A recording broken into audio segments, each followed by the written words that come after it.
If you want to convert between unit measurements such as from yard to inch, day to minute, foot to meter, hectare to square meter, Excel can help you with that with the use of the convert function.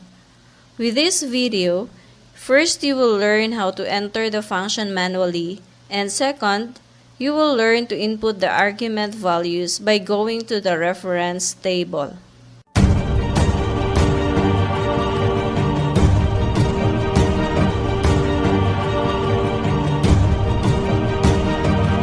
Convert Excel function. This is an excellent tool to convert one unit of measure to another.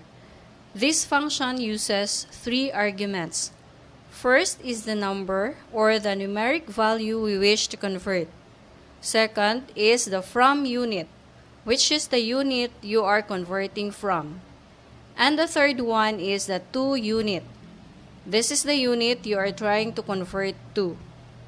Please take note that quotations are necessary for the from unit and the to unit. The basic syntax is equal sign, convert, open parenthesis, number, comma, from unit, comma, and to unit, then close parenthesis. First, try to manually input the values. For example, convert from yard to inch. So, type the equal sign, then convert, and tab. Say you convert 3 yards. Input 3 here as the number to be converted. Put comma, then the choices for the from unit appears where you can find yard. Yard is here. Double-click to select that. Put comma again, and the choices for the to unit appears. Look for inch, and double-click. Enter, and the converted measurement will appear in the cell. It shows that 3 yards is equivalent to 108 inches. Take note again of the quotation marks if manually entered. We've already converted one unit measurement, but this way is time-consuming.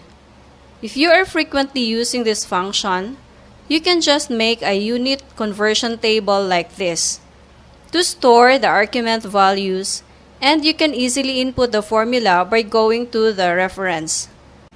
Just type the convert function and you can check for all the approved abbreviations for the from unit and the to unit.